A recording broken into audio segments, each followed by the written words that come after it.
is it hell? This is the Sports Source. 30 more minutes of the Sports Source is heaven.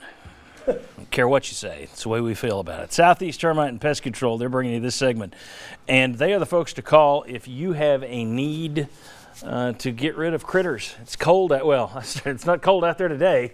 It's like 75 this weekend in January, but there's no climate change. Once it gets cold, though, you're going to have critters trying to get into your basement, into your attic, heck, into your crawl space, into your living room. So if you wind up with a porcupine someplace you don't want it, a raccoon, snakes, birds, whatever, call the Wildlife Division of Southeast Termite and Pest Control. They'll come out, trap, remove, and you don't have to fool with it. They do a great job of that. Southeast Termite and Pest Control, think of them when you need to call the Wildlife Division to get a critter out of your home or even office. All right.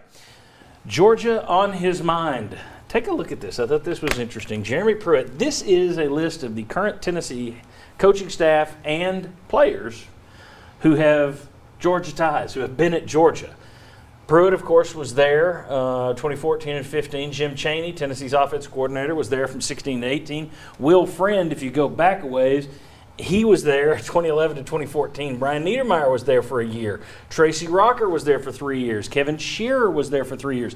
Most of those guys were also under Kirby Smart at one time or another. And then you look at D'Angelo Gibbs, who, of course, transferred in last year and had to sit out. He'll be on this year's wide receiver crew. And then Cade Mays, who we've already talked about.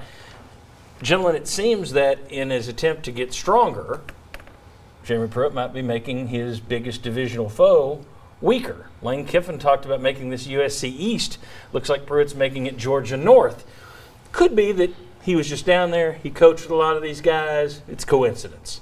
Your thoughts? Chuck, you've been on the sideline for a couple of segments. Your thoughts on Tennessee doing the Georgia thing? Well, I think there's the similar approach to the way you want to get things done.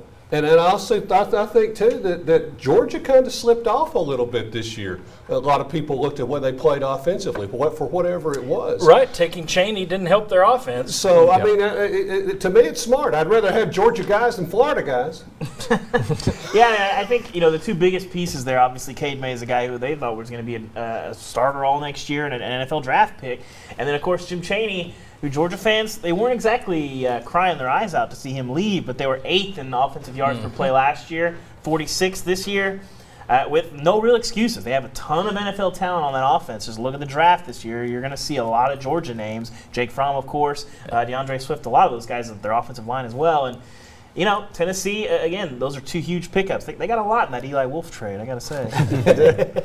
Thoughts on Tennessee doing the Georgia thing? Yeah. I love it. I think it's a lot of what Chuck said. I think it's just guys from similar backgrounds. You talk about the Kirby Smart, Jeremy Pruitt common background. This is where it comes into play because they've all learned the Nick Saban system. And part of that is wanting DBs that are built a certain way, receivers who are built a certain way, running backs who are built a certain way. Whatever the position, they kind of have the same general thoughts. So you're going to go after the same players. And in the coach's case, 4 of those guys worked with Jeremy Pruitt at Georgia. So, just kind of knowing guys, having relationships with them. So, yeah, makes sense. They've got similar backgrounds. They're going to go after the same types of players, and you see it all the time in recruiting. Josh, you like it? You see any drawbacks to it? What are the biggest reasons right now fans are really excited about next year? The offensive line, what it can be. And part of that is Cade Mays coming in, and then also Jim Chaney coaching it, right? Leading the offense. What are the biggest questions that Georgia's probably facing? The offense, can it get things going with James Coley or whatever they decide to do there? And the offensive lineman that they have to replace, now including Cade Mays. He was supposed to be probably their starting left tackle to replace these guys moving on to the NFL. Now they go to plan B while Tennessee's plan A gets better. Yeah, you have to like it. Yeah, I mean, if you're just taking guys for the sake of taking guys, I don't think that's good. But if you think this is how I want to build, as Chuck said, and I can hurt my number one foe, Then, that's aces. I love that. I think that's brilliant. That's good business. Added bonus. Yeah, so Jeremy Pruitt suddenly grabbing guys from Georgia. And the Jim Chaney thing is the perfect example. Tennessee takes him away, and suddenly their quarterbacks don't play up to snuff. Their offense isn't as good, and now they're going to have changes, and they're not even sure about their current offensive quarterback. And here's the thing. You're right. They weren't crying about Chaney leaving. Fan bases hate offensive coordinators almost as much as they hate starting quarterbacks. Everybody wants another offensive coordinator and the backup quarterback. So, and you also know they were wrong. They would be better off with Jim Chaney. You also know about the work ethic, and you also know how well these guys recruit. And isn't that really what it all comes down to? Well, and there's can you another coach thing. them up, and can you recruit them? There's another thing. what's the most important state for Tennessee to recruit in this conference? And what do a bunch of guys who've worked at Georgia know how to do? Exactly. Recruit at Georgia. Exactly. Yep.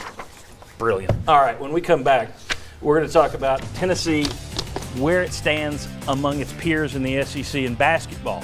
And then we're going to look at the SEC the UT basketball schedule for the week ahead.